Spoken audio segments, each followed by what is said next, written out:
I hit a man with my car. He almost killed me.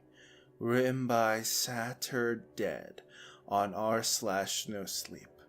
Remember to like the video and subscribe to the channel and leave a comment with your thoughts so the video gets spread around YouTube. Now let's get started, shall we? My name's Booker. I work at a veterinarian hospital outside of Juniper. I live with my 2 cats and an off-again, on-again significant other. I am coherent and of sound mind. I've tried telling this story 1,000 times. I've tried telling my parents, my friends, my coworkers. But there's no way to tell it without sounding like I'm a complete lunatic. Their eyes just glaze over and I get the smile. You know the one. So I figured I'd write it down instead. Try to make it cohesive. Maybe someone has seen similar. On February 17th, 2023, I was heading to work. I took the I-79 north towards Morgantown when I came across a parked vehicle on the side of the road. Looked like an older generation silver-white Toyota Avalon. It must have been there for some time since there was snow covering parts of the hood. I could see a big dent on one side and a crack in the passenger side window. One of the doors was open. I pulled over and glanced at it from afar. I couldn't see anyone in there. I looked up the number to the sheriff's office and called it in. Gave them my name and everything. They told me they'd look into it. So I went back to my car and didn't think any more of it. I had to work a bit later than usual that day. An hour or so, nothing major. When I was finally heading back home, it was already dark out.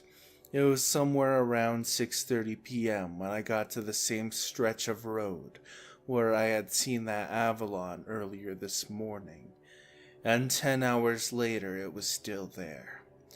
The snow was stacked higher by now, but it was impossible to miss it. I figured the sheriff ignored my call. Somewhere along the line, someone dropped the ball.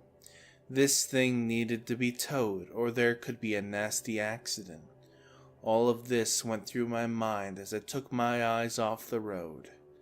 And in that split second, someone stepped in front of my car.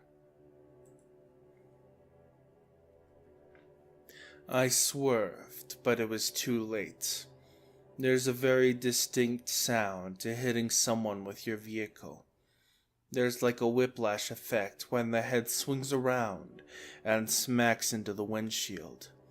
It's like when you're swinging a bat, putting all the power into it at the very end. There was an explosion of blood, like a popped balloon. The sudden cracks in the windshield let a whiff of cold highway air inside, and I was doing everything I could to stop. I remember this strange sound like a wounded animal. I know it was just me screaming, but it was such an unusual sound that I can't help thinking it came from someone else. When I finally came to a full stop, I was already on my phone with the emergency services. I was trying to remain calm, but my hands wouldn't stop shaking. I kept hearing beeping noises as my fingers accidentally kept hitting numbers. I was telling the operator my name, address, what happened, everything. Hell, I probably told them what I had for lunch. I got out of the car and saw the victim on the side of the road. I had watched enough shows to know I shouldn't move them, but I wanted to be near and do what the operator asked. The victim was a young man, no older than 16, maybe 17 years old. We had the same hair, only his hadn't been brushed in a while. He was wearing this forest green hoodie with a pair of black jeans. There were branches and brambles stuck all over him, and I could see little cuts and jabs along his clothes. He also had a peculiar smell. Chemical. Like ammonia, I think. His eyes were wide open, staring straight ahead. He didn't make any sound, no grunting, no wincing. He was just taking small breaths, laying there, and there was a tiny pool of blood by his temple. The operator kept yelling in my ear, trying to get my attention. They wanted me to make sure he was breathing. "Hold your hand about an inch in front of his face," she said. "Can you feel the wind?" I held my hand down and felt a cold breath push against my skin. There was also a little huff, like he smelled me. Suddenly, his eyes darted my way. He seemed to investigate my clothes. Once I acknowledged he was breathing, they asked me to acknowledge if he was conscious. I told them he was looking at me, but they needed an estimation of his mental state. "Sir," I said, "can you see me? Do you know where you are?" His eyes looked straight ahead again. He didn't move an inch. I repeated myself over and over, trying to get his attention. Finally, I put a hand on his shoulder, and that caught his attention. "Bad man," he whispered. "Help." He had this strange wheeze to his voice. I figured something was broken, or that he was trying to keep a straight face. I couldn't quite put my finger on why it bothered me. I was told to stay with him until the ambulance arrived. I turned on the hazard lights and made sure my car was well off to the side. I tried to be comforting. I tried telling him it was going to be okay, and I carefully held his hand. He didn't react. He just stared straight ahead, and whenever I seemed a bit insistent, he'd give that strange look and say the same thing. "Bad man, help." When the ambulance arrived, I stepped back. They asked me a bunch of questions and tried to assess the damage. I told them about the head trauma and showed them the blood on my windshield, but that seemed to confuse them. For someone to take that kind of head trauma and still be conscious seems strange. They figured he had a major concussion and gone into shock. They pulled out a stretcher and carefully moved him and put the safety straps on. The police were on their way and my car was going to get towed. I was freaking out. I didn't know how to get home, or if my insurance would cover this, or how I'd get to work on Monday, or just 1,000 little worries all at once. From the stories I have heard, that man might sue me for everything I owned. You hear this all the time about Samaritans stopping to help, only to get screwed over. One of the paramedics stopped to look me over, but could see that I was at no immediate risk. Still, I could be concussed. They told me it'd be best if I rode along with them to get a thorough check at the hospital. I could ride up front, while they kept the strange man in the back for observation. Slight breach of policy, but nothing major. I got in, and we all took off down the road. I could see the police in the rearview mirror, just seconds behind us. They stopped at the accident site. The ambulance driver was a woman in her late 30s. She had a calm demeanor and a sinewy kind of strength, like she could lift a truck but also be knocked over by a sudden gust of wind. She tried her best to keep me in check. "I'm sure you're okay, sugar," she said, "but it's better to be sure. You got that insurance for a reason."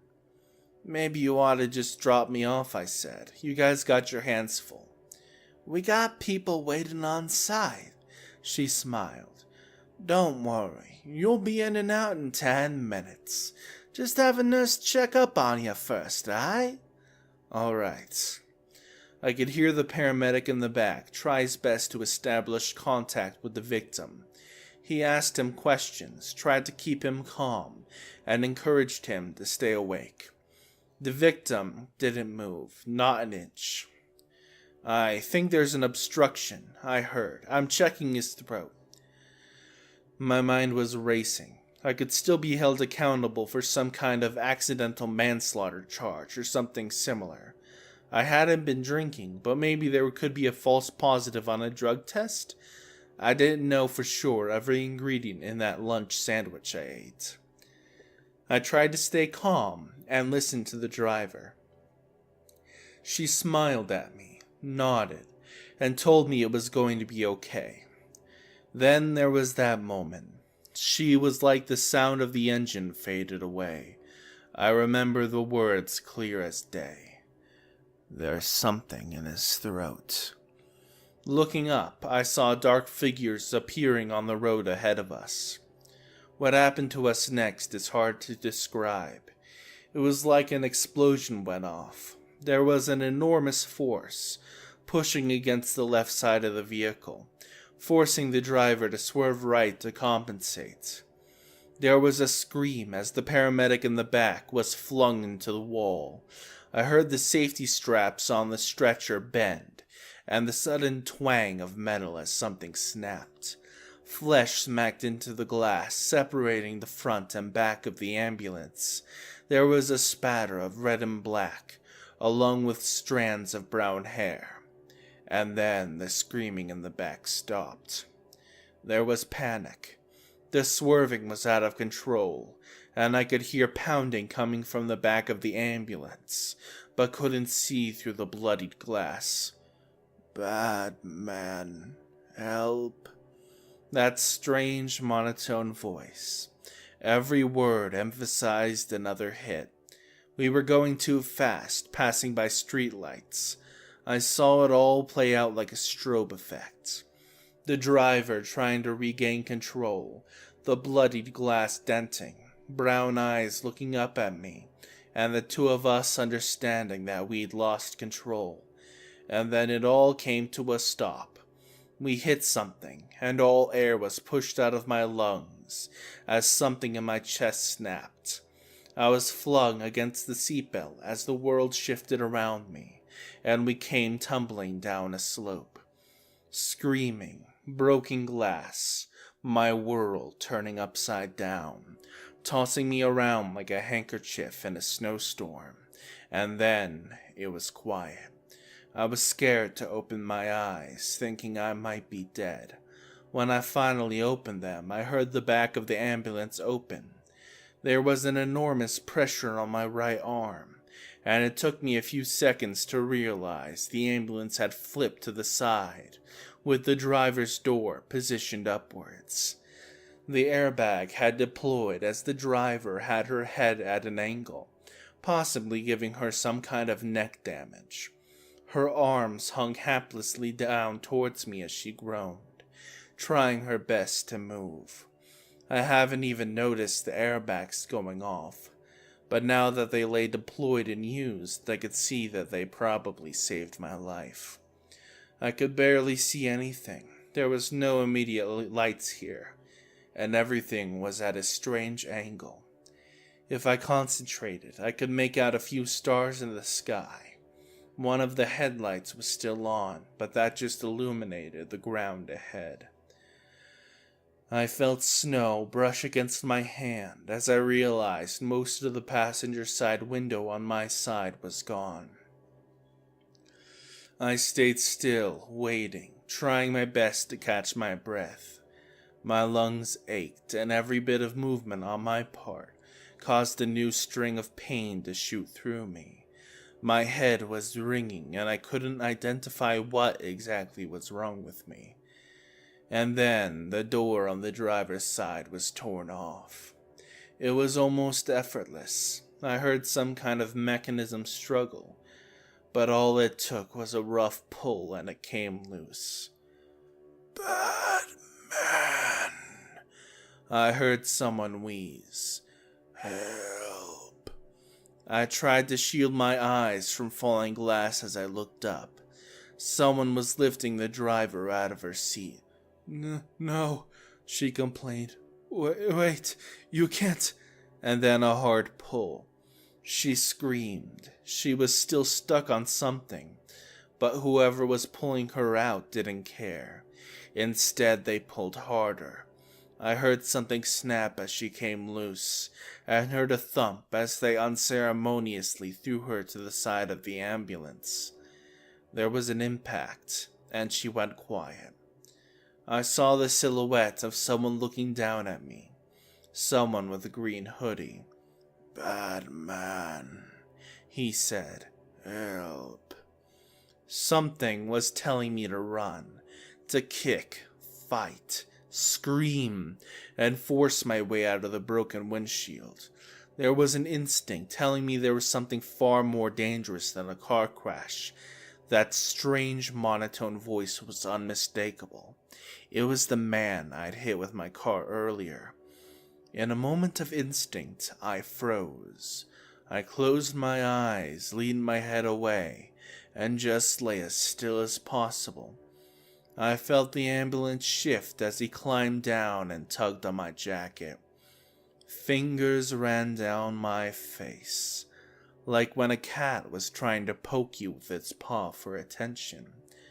I stayed still, holding my breath. Another tug at my jacket, and then they climbed back out, leaving the driver's side wide open. They were not interested in dead people. I tried to stay still. One of the headlights were still on, and I could see dark shapes moving outside. I could feel my pulse rising and slowing as my body demanded air. But every breath felt like a risk. I tried counting them to keep myself calm. There were 4 people outside. One of them was the man in the green hoodie, but the other 3 had wandered in from seemingly nowhere. An overweight and balding man with a thick red scarf, a tall, muscular woman with some kind of choker, and lastly, someone who looked like a 12-year-old girl. None of them was appropriately dressed for some reason. Yet, none of them seemed to freeze. Also, I couldn't see them breathe. I tried to get my phone out of my pocket, but it was difficult without moving too much. The deflated airbag kept crinkling when I moved, and I didn't want the people outside to notice. They had dragged the paramedics into the snow and seemed to be inspecting them. One of the 4 people, the one who looked like a young girl, perked her ears up and looked off in the distance. It kind of reminded me how a meerkat alerts the flock. The others stopped to look at her, then in a coordinated movement, they all dropped to the ground, seemingly dead. One by one, they started screaming with those eerie, hollow voices. "Help! Help! Batman, help!" I could hear voices in the distance. An old woman screaming, "Oh my God," over and over. A man telling them help is on the way. Another man shouting, telling them to hold on. From behind the cracked windshield, I saw a man drop to his knees in the snow, putting his ear to the mouth of the one with the hoodie. I wanted to signal to him to run or to back away, but I couldn't risk myself being pulled into this. If I exposed myself, it might be a death sentence. Whatever these people were doing, there was something fundamentally wrong. "He's not breathing," the man yelled out. "Hurry!" He pushed the hoodie back, straightening the man's neck, and started to administer CPR, heart compressions, and then mouth to mouth. He did it several times, and I saw people coming down from the highway slope to check them out. At least 3 people. One of them was on his way over to help the tall woman. Then there was a strange sound. The man administering mouth-to-mouth stopped. He made this strange gurgling noise as he tried to pull himself up. At a glance, it seemed that the man with the hoodie had somehow attached his face to him like a suction cup. There was a struggle, and this pained humming noise growing louder, like someone screaming into a pillow. For a moment the men's lips separated, and I saw something ivory white moving in the space between. The man with the green hoodie did something impossible. It looked like his shoulder blades moved independently of his arms, pushing him up with an impossible sit-up, still with the man administering CPR on top of him. He flipped, putting himself on top, with the man underneath him, then walking on all fours like a scurrying insect. He tried to drag him mouth to mouth away from the highway slope. At this point, a switch clicked in my head. These weren't people. I couldn't stay calm any longer, and there was no way I'd try to fake being dead any longer. I couldn't risk it. Instead, I forced my leg up and started climbing out of the ambulance, putting my dirty shoes down on the expensive equipment, using it as a springboard. There were so many screams. I saw the tall woman bite down on the calf of her would-be rescuer and dragging him off. The 12-year-old girl-looking person jumped on the back of another, biting into their neck and digging her fingers into their chest. It was so fast, like they'd practiced it. It was perfectly coordinated, and in a matter of seconds, they had overpowered 3 people. The moment I got out of the ambulance, I noticed one of them looking at me. The balding man. He had these wide black eyes and a strange-looking tongue. It was completely white and had a split end like a cluster of noodles or snakeheads. For a split second we just looked at each other, and then he dropped to all fours and started galloping towards me. I jumped off the ambulance, only to lose the remaining air in my lungs. I'd clearly broken something and couldn't stand up straight. I just couldn't. The nerves didn't obey the way it should. My leg was sprained, but as long as I didn't bend it, I could move pretty fast. The ambulance had driven straight off the highway, down a slope, and slid into a field. I could see this long stretch of barren ground where snow had been pushed away. There was a small patch of trees next to us, and I decided to rush through it. Maybe it would slow him down enough for me to catch my breath. I was getting lightheaded, like I couldn't push enough air into my body. Bad man, help. Bad man, help. The balding man kept repeating the same words over and over with every gallop. It had such an unnatural sound to it, like a voice coming down low with such an unearthly monotone cadence. I rushed through the patch of trees with the balding man catching up to me. He didn't seem the least bit bothered. He crawled over logs and bushes with ease, much faster than I did. The only thing I had going for me was that I had a head start, and this burning panic pushing me forward. I got to the side of the slope and started climbing. It was at least 16 feet and at a steep angle, so I had no choice but to crawl my way up. It was part dirt and part gravel, making me slide whenever I put too much weight on it. Fortunately, the balding man was much heavier than me. He had a lot of trouble getting up, but he made up for it with enthusiasm and sheer abandon. He dug his hands in, kicked with his feet. He jumped and lunged. Little by little, he was catching up to me. His hand had touched the sole of my shoe. Instinctively, I kicked. I felt my heel connect with something soft as cartilage gave way to rubber. I looked down. I could barely make out anything with the waning light from the streets above, but I saw this blank face with these completely black eyes looking up at me. His nose was broken, almost stripped from his face, but there was no blood. All I saw was these little white strings under his skin, waving back and forth. Slowly, the strings started to pull the nose back into its original place.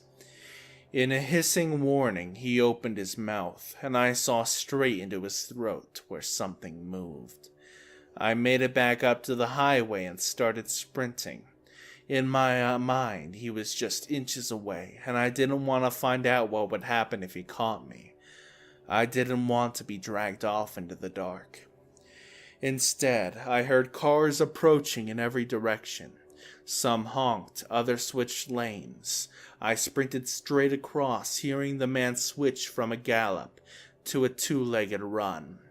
I was climbing across the midsection when I flinched from the pain in my chest. The air in my lungs escaped me, and in that moment of hesitation, he caught up to me.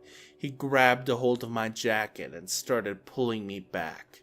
Bad man, help. He was too strong, not just for me, but in general. There was this cramp-like pull in his fingers, like iron clasps. I tried to pull away, but I just couldn't. I tried to scream for help, but I had no air left in my lungs, and I was getting dizzy. Instead, with the last bit of strength in me, I undid the zipper in my jacket. It came flying off, and my assailant lost his footing. I saw him stumbling backwards, straight into an oncoming moving truck. The balding man bounced off the hood like something out of a pinball machine. He tumbled to the road as the moving truck stepped on the brakes, trying their best to honk to warn other drivers. I found an opening and headed straight for the truck, yelling along the way, "Stay! Stay in! Don't go out! Keep your windows up!" I got to the passenger side, and there was only the driver inside, and I knocked. He let me in, a man in his late 60s, clearly shaken. He could barely contain himself. I tried to calm him, but we just ended up screaming at one another. Finally, I pointed to the balding man, still illuminated by the headlights. "He's not dead," I repeated. "He's faking it. He's faking it." The driver didn't listen. He opened the door, but I grabbed his coat. I didn't let him go. After a few seconds of struggling back and forth, he tried punching me. We scuffed a bit, and still we started noting flashing lights in the rearview mirror. 2 police officers approached us, but there were more coming down the opposite side. I pointed at the balding man, screaming the same thing over and over, telling them he wasn't dead, that he was faking, that I'd been attacked. One of the officers pulled me aside. "Are you sure?" he said. "Are you sure about this?" Of course I was. I tried telling him everything at once, making me jumble the words and lose my train of thought. The 2 officers exchanged a look, and the other approached the balding man. In one swift movement, he pulled out his handgun and fired 8 rounds. It was like the world stopped for a second. All screams and shouts faded from my ringing ears. The balding man took 8 rounds, but still squirmed. He took 4 more to the chest before he stopped moving. One of the officers started repeating numbers into his walkie-talkie, while the other stayed with me and the driver. "We're taking you home," he said. "No questions right now. Let's just get you home." I was in the squad car, along with the driver of the moving truck. Just minutes later, the road was swarming with flashing lights. I saw some policemen move to the side of the road, looking down the slope. As we drove away, I heard several of them open fire against something down below. Handguns, shotgun, rifles, a firing squad, illuminating the dark. When they realized I was wounded, I was taken to the hospital.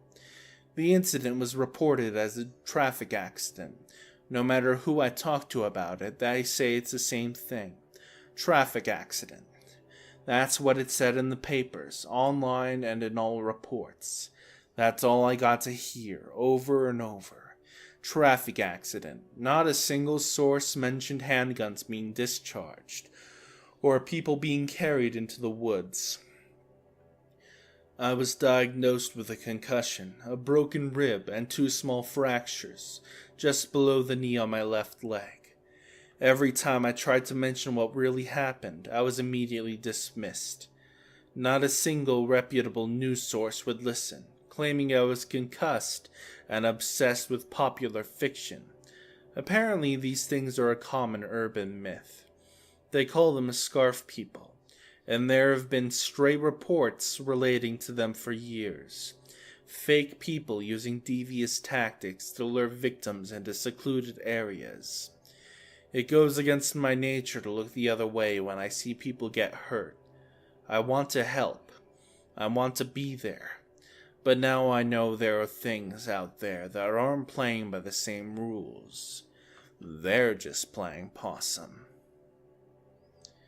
Thank you all for watching and listening to my story. Remember to like the video, share it around, leave a comment down below, subscribe to the channel maybe. I'll see you all next time.